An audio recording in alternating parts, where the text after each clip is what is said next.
up, guys, and welcome back. Today is episode 2 of my myth busting series. Today we're going to talk about what foods you need to avoid and how to attack cheat meals. If you've ever started a diet and caught yourself cheating, then you need to watch this video. Let's get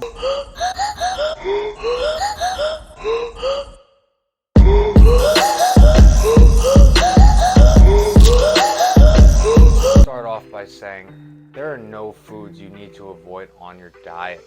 So when you're setting up your diet, the number one factor is going to be calories in versus calories out. So if you set up your diet and ate just Oreos and peanut butter for an entire month and your only goal was to lose weight, if you were eating less calories than you were burning, you will lose weight. Now, not saying that's going to be optimal for muscle building and actually losing fat, but you will lose weight at the end of your dieting period, even though you weren't eating great quality foods. So with that being said, you can get about 90% of optimal results just from calories in, calories out. The other 10% is going to come from more advanced techniques like meal frequency, meal timing, micronutrients, really dialing in, making sure we're getting the right vitamins and minerals. But if you just set up a caloric deficit, you will lose weight if that is your goal. If you set up a caloric surplus, you will gain weight if that is your goal. So I'm very big on the 80-20 rule. 80% of your calories should come from good whole foods that are nutritious, and 20% should be something that you enjoy eating. You don't want your diet to feel like a diet. It's more of a lifestyle change.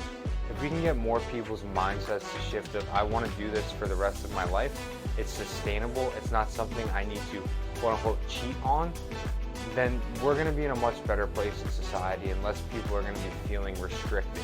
You want to feel like you can make your own choices. So with all that being said, micronutrients do matter from a health standpoint, but not from just a body weight and body fat standpoint. So considering micronutrients, making sure you're still getting in some servings of vegetables and fruits and things like that are going to make you feel overall better, but they're not 100% necessary for weight loss or fat loss. So another thing to think about is eat your age. If you're a 25-year-old, 40-year-old, you shouldn't be eating dino chicken nuggets for lunch or for dinner. Make sure you're eating things that an adult should be eating, like a good meat or a good vegetable source. It's just making sure we're still getting in good quality foods. And once you get that and stay away from as many processed foods and get the bulk of your calories from all whole foods, you'll see your body composition change, your weight change. And it's just a lot harder to overeat when you're eating things like chicken and broccoli and rice rather than eating dino chicken nuggets that were in the freezer in the frozen aisle. So next time you have fried foods or something that you would consider a bad food, I don't consider any food bad. Think about your physical feeling and your response to how those foods made you feel, to how all the whole foods you've been eating made you feel. You're going to notice when you really think about it, you're going to feel a lot more lethargic and slow for the next day, maybe even 2 days, if you were to change all to whole foods for a week and then have something like fried. So you'll see your body respond very, very differently if you make that change. So let's get into our next point.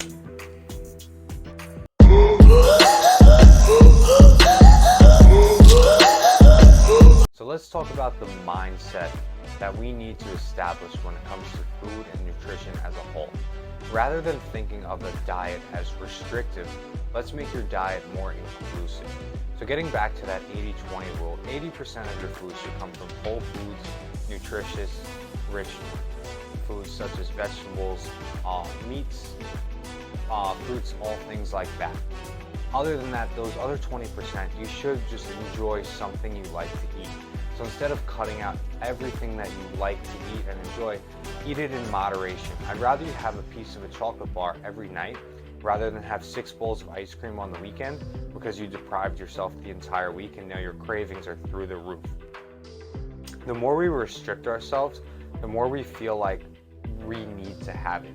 So if you tell yourself, oh, I can't eat that, that's not in my diet, all week, it builds up in the back of your mind and your mental is going to be like, oh, I can have that chocolate bar, or I can have that Pop-Tart now. I was good all week. And then you're going to just start eating everything. And it's going to be a recurring cycle. You'll be good all week on your diet or whatever your nutritional plan is. And then the weekend comes and you're like, oh, it's the weekend, I'm going to lay off and do this. That's directly counterproductive to our goal. That's why I don't like using the term cheat meals or having a cheat meal as a reward to being good all week.